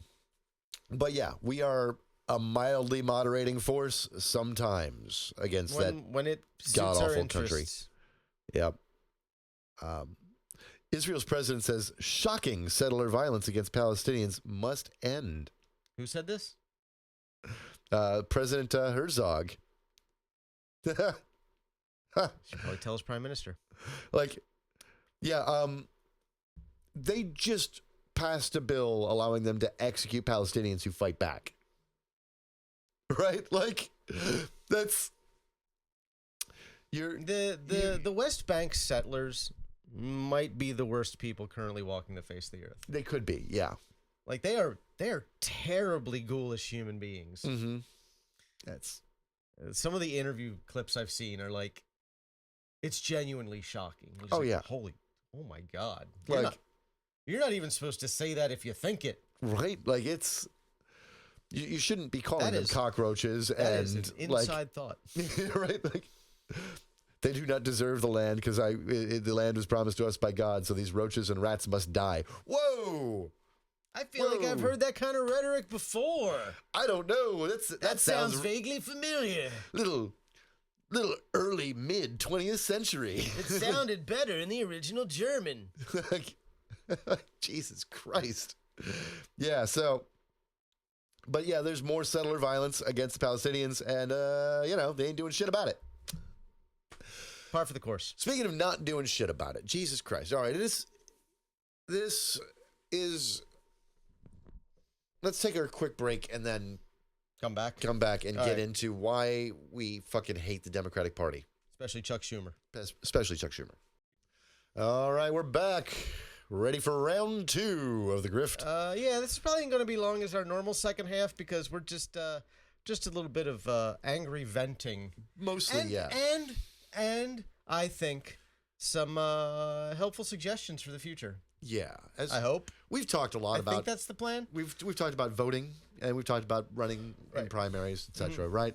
But it is abundantly clear, and maybe this is the time with Chuck Schumer's caving here and it being seen as a universally bad idea. It's reviled by everybody except for like the 8 people who did it and him. Yes.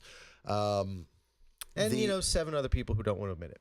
Right. That's probably the reality, right? There's probably 7 or 8 other people that we're also on the we're gonna break side, but we don't want to. We got to run for re-election next year. Right. We're afraid. Yes. Please take the hit for us, guys. So, but we learned 2 weeks ago that there was a winning message, right? Affordability, mostly. That, like, and it was kind of threefold. It was like affordability, a wide tent view, like authenticity, like people want to feel like their elected officials actually believe in the things they say they're proposing. Right. And you see, they want that confidence of thought, that confidence of belief, that forceful, like, no, we're going to do this because it's the right thing and I really believe in this. That's what people respond to. And we saw it. Doesn't even matter what you say you believe in. Around the country, centrists won, moderates won, liberals won, progressives won, some fairly like progressive leaning into leftist people won, right? Across the board. It was, if you had a D by your name and you ran a good campaign, you won, right? That was, it was like an 80% win rate, like across the country. I mean, look at what happened in Virginia, where they took everything. They took everything, and they ran. It's as far as its state legislature goes now, it's a blue state. Yeah, like with a damn supermajority. Like they turned it from purple leaning blue to solidly blue. Yeah, like, and that was amazing. But they did it all on simple messaging, just affordability, an authentic big tent view of the people, right? Like, we're not going to talk about, like, they didn't focus and zero in on identity, but they didn't hide from it. It was just, we are working for all Virginians. Right. Like, Black Virginians, white Virginians, immigrant Virginians, gay Virginians, straight Virginians, Christian Virginians, trans Virginians, right? They didn't throw anybody under the bus at all. Right. Like, sure, they didn't lean in on identity anywhere. They didn't need to. But they didn't pretend that, like, there were groups that didn't matter. Right. That could be sacrificed. That's the difference. That's the key distinction of what the future of the Democratic Party needs to look at, is like, we want to make sure that things are affordable, and they're affordable for everybody, and that everybody has the same set of rights, and everybody is constrained by the laws in the same way. And you have to appeal to the concerns of your local population. Yeah. How you win an election in rural Louisiana is entirely different from how you become mayor of New York City. Exactly. Although the authenticity is still a huge part about it. Yeah, they all ran similar campaigns. I guarantee you, if you're out in, like, rural Louisiana, you could probably be a full-blown leftist, and if you were, like, an authentic Bayou person, right, and you were seen as, like, one of them, they'd be like, well, some of his politics are a little wonky, but he's one of us. Yeah, like, I have concern. And this carpetbagger from Alabama came in, wanted to be my representative because he's lived here 6 months. Yeah. And, like, Graham Plantner, I have lots of concerns about him right now, right? So does it seem the primary voters of... Yes. Of Maine. What people are still liking about him is that he sounds authentic, right? Yeah. He sounds like a real fucking guy from Maine who's willing to say the things that need to be said, right? And that was why he had all that appeal in the first place. It also means when he's fucking up, he sounds like an authentic dipshit. Right. But then you have these wormy, tactical fucking Democrats who pretend that politics is still 1992. Who never say anything. Like, if you actually listen to what they're saying, there is no content. Yeah. It's all buzzwords and platitudes and cowardice like, and equivocation. Like, Angus King saying Now, Angus King, he might caucus with the Democrats. He is still technically independent. But I mean, he caucuses with the Democrats. His politics fairly align with the average centrist Democrat. More so than, say, Bernie, who also like caucuses with them as an independent. Right. Yeah. Angus is more centrist Democrat than Bernie is. I think Bernie could do a lot of good for electoral politics in this country if he would just become a Democrat and otherwise change nothing about himself. Yeah, except maybe stop talking about immigration the way he does. That's been a problem with him since 2016. Yeah. But you do not, under any circumstances, have to hand it to him. Even when I voted for him in that primary, I hated his border policy. Right. And coming out and saying that Trump's border policies were actually not all that bad. No. They're terrible. They're unconscionable. They're evil. Yeah, bad. They're evil. So Angus King comes out and he says, we tried fighting Donald Trump and that didn't work. So we have to do something whatever different. He says. Gotta give in. Are you fucking kidding me? Chuck Schumer out here saying we're gonna fight for you. He did the video where he walked. He's like, we're doing this shutdown for your health care. We're gonna do everything we can to fight for you. And then they cave. And then the next day he's like, well, we're just gonna have to keep fighting. And then they send fundraising emails to my friend's dead mom. We're going to keep fighting, guys. Stop it. Stop. And Chuck, I really hope the Baileys tell you to fucking retire soon. Yeah. Admit it was a tactical error, please. That's the thing. Even if it were just that didn't work the way we thought it might. Yeah. We fucked up.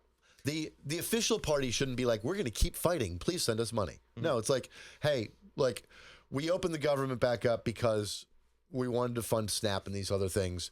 No. Maybe it was a tactical error. Maybe it wasn't. There's another fight ahead. If Chuck Schumer wanted to do the right thing, he would say, hey, look, it sucked to do this. Mm-hmm. I made the decision we were going to do this. Mm-hmm. I didn't like making that decision. I am resigning from leadership. He should resign. And Durbin shouldn't be the party whip anymore either. Yep. Fetterman should resign. These guys. Fetterman. Yeah. Resign from life. I'd be happy if this strokes him out. Fuck him. I want to be able to hear the pop from here. I want to hear the pop in D.C. from here down in Florida. But it is time for people to get aggressive about primaries, and not just if running for things, but you should run for things if you are capable, voting in them. Yeah, if you're capable of running for something, if you do not have the online baggage that some of us have, you should run. But here's the thing that blows me away. It will be exponentially easier to infiltrate and take over a portion of the Democratic Party, right, than it would be to start a new party, build it from the ground up, and have any kind of electoral power. Within the next 25 years, anyway. Yeah. A century and a half ago, the Republican Party came into existence, but the country was very, very different. And the Whig Party was collapsing. Yes, and the Whig Party was collapsing. The Republicans took the space of the Whigs, and the Whigs joined the Republicans. The Republicans came to prominence because we were in a position briefly where it looked like there might just be one party left. Right. And you have to remember that we had just added a big chunk to the country, right? There was this whole segment out in the West that wasn't directly tied to the original two-party system from the founding, right? And they were not tied to being part of the slave economy. Exactly. And that caused some issues. And so there was a big shift there. We're not going to see that these days. What we're going to see there were two other things that led to major moves pre and post progressive era, right? Like the Minnesota DFL, Democratic Farm Labor Party. Okay. Now that's what the Democratic Party in Minnesota is called. But why is it called the DFL? Well, because there used to be this socialist party called the Farm Labor Party that was larger than the Democratic Party in the state of Minnesota, right?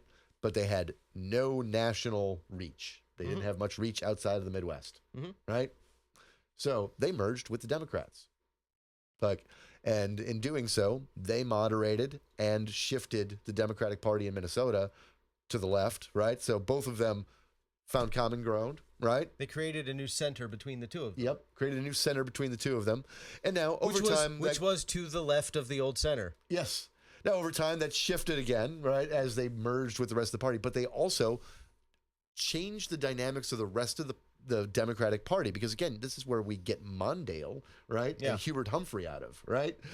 So that adjusted the party dynamics a lot. The same with this thing called the Granger movement out west, right? They were a small regional third party, mostly like, again, like unionists and left-wing farmers, okay? And ranch guys that weren't like big ranchers. They were like your local ranch hand guys that wanted like water preservation and like, preservation of grazing lands and territories, right? Like environmentalist stuff, right? This is before the New Deal era, right? Okay. And kind of beginning of it. And so now they wind up winning a couple of elections, okay, and even like do well in governor races. And then they merge with the Democratic Party. And that is one of the steps that was the beginning of the progressive era leading into the Democrats shifting from the Dixiecrats to the party of FDR. Yeah. Right. Like that's a stepping stone that leads you there. Look, despite their prominence and power right now, the Republican Party very likely may not survive Donald Trump. No. It certainly won't survive in its current form. There is a possibility that the party collapses to the point that it just literally dies. Right. And we don't have a Republican Party anymore. We're always going to have two political parties, though, two prominent ones. That's what a first past the post electoral system gives you necessarily. It always happens. The best thing that could happen at that point would be for the Democratic Party to split into two parties, a center-right party that some of them already are and desperately want to be, and a more progressive party to their left. Yeah. And that's easier to do if you infiltrate the party now. Right. The Lincoln Project folks and Chuck Schumer's wing of the Democratic Party can do what they always want to do and basically take back over the space that is left behind by the Republicans, right? Like, take that over. Great. And leave. They can become 1976 Republicans, which is what they really want to be. Yep. And then the Liz Warren and everybody to the left of her can be the Democratic Party or whatever. The Progressive Party, whatever it ends up being called. Right. Like, but it's time to focus on that. Focus on primaries and voting in your primaries. Vote for the most progressive candidate you possibly can, who's not a lunatic. Even if they can't win. Even if they can't win. Even if they can't win. Because if we said before, just don't vote for lunatics. Don't vote for lunatics. But anybody who gets a sizable portion of the vote in a primary, even if they lose, the parts of their platform that were popular will be rolled into the general election platform of the candidate who becomes the nominee. Yep. It always happens every single time. And if you're doing that consistently, and we're getting involved in politics on the ground, on the party level, and my God, we need it on the party level, like the local party level, like the state party level, the like county party level. Progressives are not getting involved in their county Democratic parties and high enough rate. I've seen what it looks like inside the local Pinellas Democratic Party. Oh yeah, it's bad. It's terrible. It's a bunch of like boomer white ladies. Yep, boomer white ladies who are look at it as like a fucking social club with their husband or their ex-husband's money. Yeah, right. Like that are basically steering the party on the local level. It would take. I mean, if a half dozen young progressives decided they wanted to take over the local party, they could. They possibly could. They could. You probably need like 200 people to show up to the meeting for votes, the voting meeting, right? But you could do it. Yeah.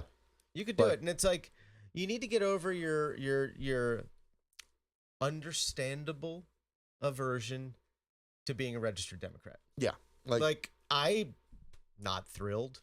No, but I've never been thrilled. When I was in Maryland, I had the privilege of not needing to register for a party. Yeah, but it was nice. You're not gonna get it by being an independent or no party affiliation or a Green Party registrant. Yeah. Like you're not, especially the modern Jill Stein Green Party, where it's just her personal piggy bank. Right. Like you're not. She takes those fucking campaign funds and runs. Like, yeah, it may feel good to be like, I didn't participate in the democratic system, and look at how bad they are. Ha, ha, ha. I feel vindicated. That may feel great. It might feel great. It also tells them that they should never even listen to you when you give them any demands, because you're not going to vote for them anyway. Right. And as you can tell, they're never looking for your vote. They're always looking for the vote of the disaffected members of the other big party. Right. They're looking for the people who swap back and forth between the two. So you need to be a bigger section of the electorate than them, and then they will start to take you very seriously. Yeah. But you can't do that by saying you refuse to participate. No. It's not. But that doesn't work in any other arena of your life. Like, everybody understands that, like, there is no other part of our lives, our daily lives, where if we just don't interact, we get what we want. Right. Like politics is no different. It's the same thing. If you want to win the lotto, you have to buy a ticket. Yeah.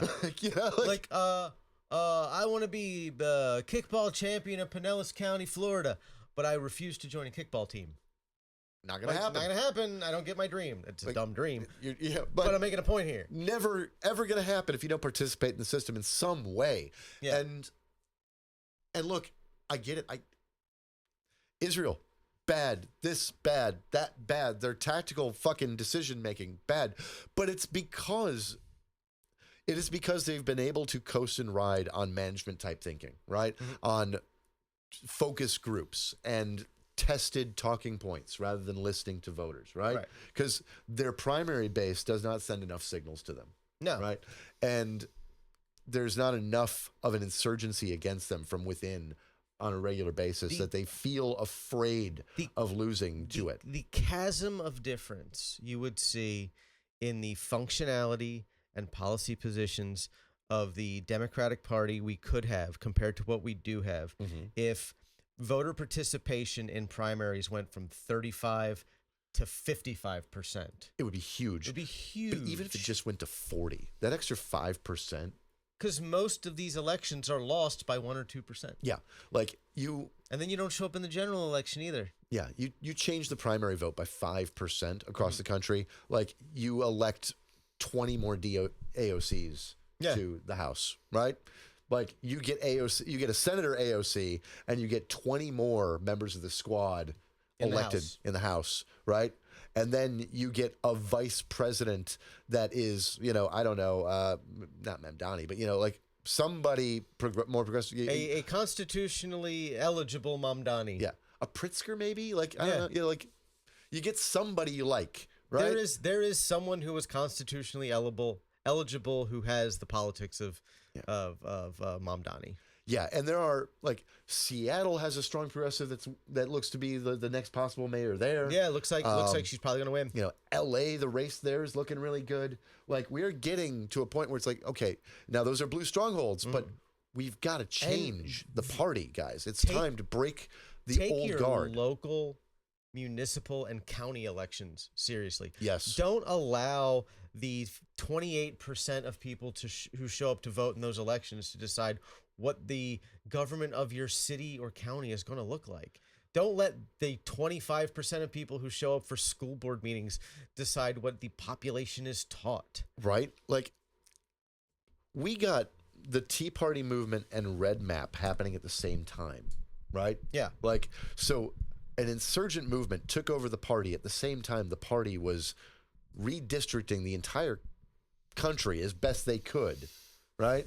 To, like, appease that segment of the voting base, right? Like, those two movements happening at the same time have changed the trajectory of the United States since 2010 drastically. Drastically. They've changed the trajectory of the rest of our lives. Yeah, and the whole fucking planet, really. Yeah. And that's because Democrats, we are very bad at converting energy into action, right?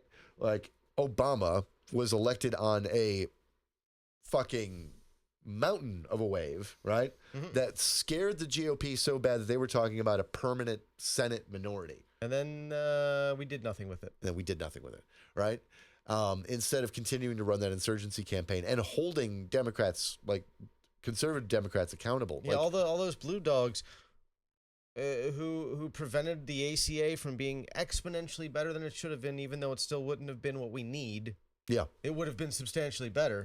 They stayed in office for years. But also, say they hadn't torpedoed a public option. It would have been really easy to just keep expanding that out to more and more people, subsidize it more than you subsidize the private plans, make the costs lower and the benefits better, and eventually reach a situation where it's just like you basically have Medicare for all. Yeah. And we could have done that. We could still do it.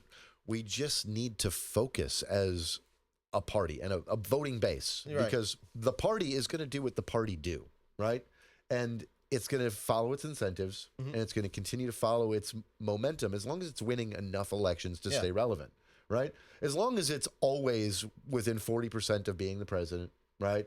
And is always going to have at least 40% of the Senate and at least 40% of the House, right? Like that's a strong incentive for it to remain on track. Now, it wants to, they want to win, right? But they want to win their way, right? Right. And we got to force them not to. You got to look at political change the way you look at economic change. Successful socialism is built on the infrastructure taking the infrastructure that capitalism creates. Yep. And repurposing that into a more egalitarian, fair system that's still market-based, but it's who owns the means of production. That's it. That's a successful transition. But you have to have that infrastructure to build on, because you look at like the Soviet or the Chinese revolutions, they had to industrialize before they could even begin real social revolution. Right. And China was better at that than Russia. Yes, they were. But we have a lot of opportunity here. That's why they haven't collapsed yet. Despite the failure of this week with the Senate Dems, like the silver lining there is that it is sparking this conversation across the party. Use your anger to infiltrate and take over the party. Yep. Use their infrastructure and their wealth and their everything that they have that they've built over the last 249 years. Yep. And use it to take them over and use it against them and build something better. No, I'm going to say it. There's going to be something ugly that happens if the Democratic Party starts to see a widespread takeover by progressives. Oh, yeah. And it's not just going to be the party fighting back. It's going to be something that is going to be a challenge, which is the money's going to dry up. Yeah. Like, we have to be honest about that. The donor class will dry up their money, right? Yeah. And you're already seeing it in New York with the donors not being willing to help fund the transition. Exactly. He picked an amazing person for his transition team, who is former head of the FTC, and she is spectacular. And the donors that usually step in to quietly fund the transition are out because they don't like her, because she frightens them. Which good. Like, and here's the thing: the more we as the people invest in our political infrastructure at that level, the more responsive to us our political system will be. Yes.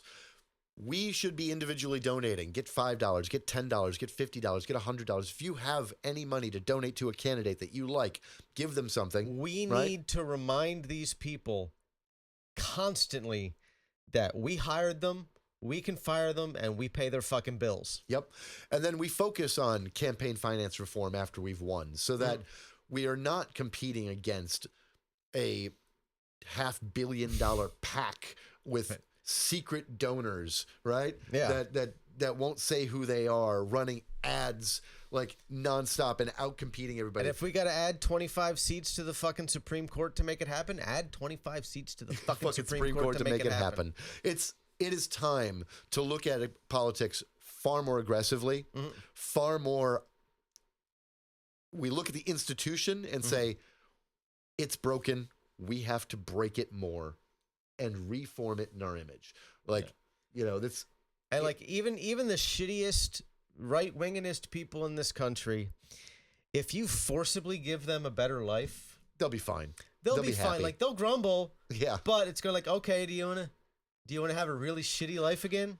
Do you want things to be really fucking hard again? Or are you maybe more comfortable than you used to be and you should shut the fuck up about it? Yeah, look, if financial abundance, they will shut the fuck up about immigrants. Yeah. Like, yeah, right now, you get, and it's always the nonsense. Like it's never people who live in London who are worried about London turning to the Muslims, right? No, it's just like it's never the same with fucking New York. It's just like when like Secretary of State of Kentucky had to be like, the polls are closed because the election is in New York and you don't get to vote for mayor there. Right. And people were like, what do you mean I don't get to vote? I want to stop the communists in New York. Too bad. Too bad. Like, move there. Yeah, it's never, but stop worrying about what the politics in a city you're afraid to step foot in are. Yeah. You fucking weirdos. Like, just let the folks living in the cities have the cities that they want to have because they're doing good. They're funding you. Yeah, they're fucking paying for your existence. They're creating your lifestyle out there in the fucking sticks. What are you afraid of if it's bad for New York? Right. Like, they'll learn and they'll be like, that was a bad idea. We shouldn't do that. I think you're afraid it'll work. Yeah. That's what you're afraid of. You're afraid that things are going to get better there.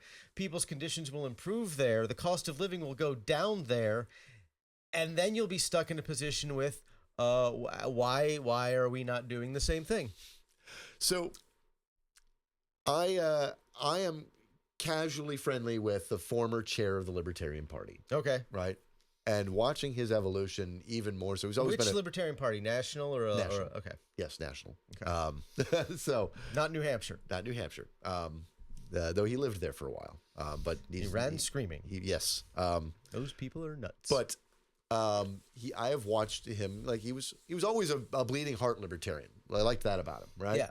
But he's become more and more of a pro welfare state guy over the last few years because obviously he has started to recognize the drastic differences between private and government power don't exist as drastic differences. No. Right? That they're both real forms of power and inequity. Not when private business is paying the government to make sure that their material needs are met before all others. Yeah.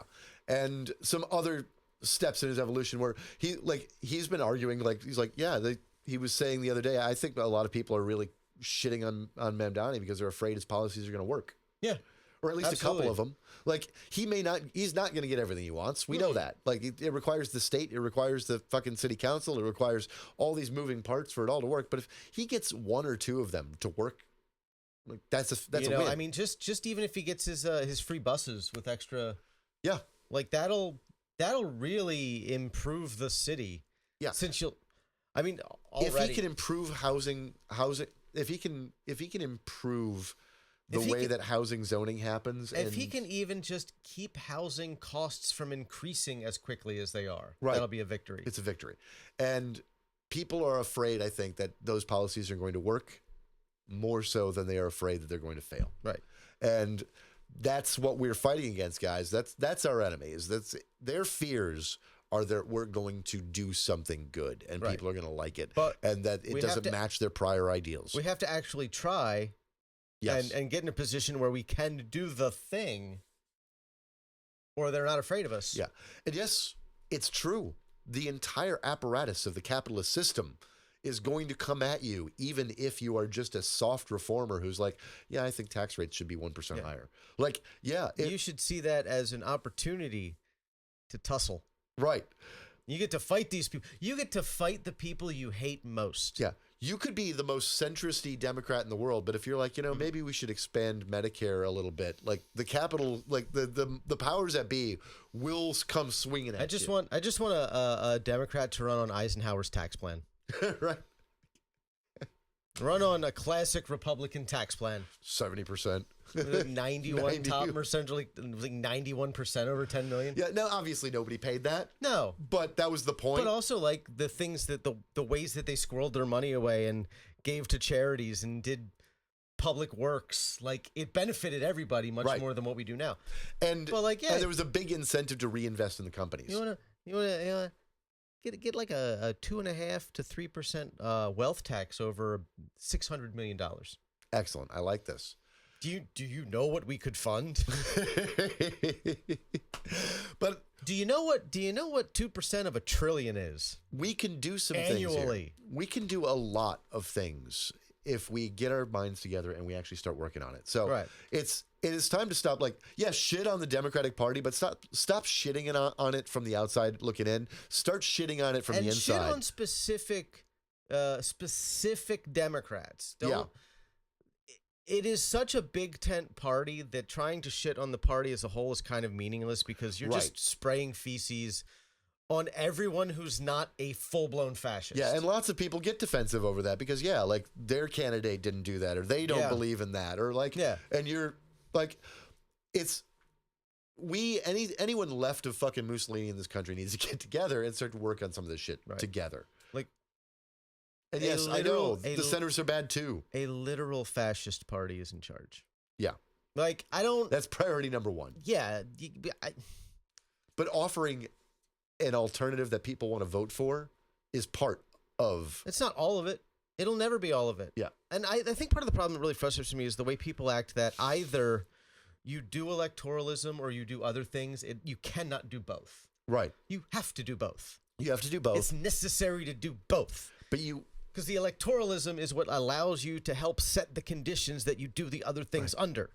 But if you want to beat a fascist party at the polls, you have to offer a vision of an alternative to it that people want to vote for. Yeah, and it can't just be not fascism. Right. Like, tell the people your plan to make their lives materially better. Which is something that we progressives and leftists, we should be good at this. We should be good at that. We should be good at this. Right? That's why we need to take over as much of the Democratic Party as we can so that they're forced to talk about the things that we're going to do. Do more of this offline. Because, and I know this from my own experience. Oh, yeah. Online, it's real easy to just be a dick. Yeah, and dig in. And be intractable and be mean. Yep. It's really hard to do that when you are disagreeing with someone who you know. Mm-hmm. Who you are face-to-face with, who outside of their politics being dumb, you kind of like. Right. Like, you like them in general. Like, you have a good rapport with them overall, but their politics are fucking hot garbage. Yeah, let's get out there and talk to people. That's a great idea. We've both personally talked to those people and, like, got them to admit we were right. Yep. So. But you have to be willing to do it. You can't just sit at home and doom scroll and be a weird fucking introvert and refuse to socialize. Like, you can't affect social change without socializing. So get out there. And sitting on TikTok and only yelling at people who agree with 99.9% of what you believe is not going to get us there. No, it's not.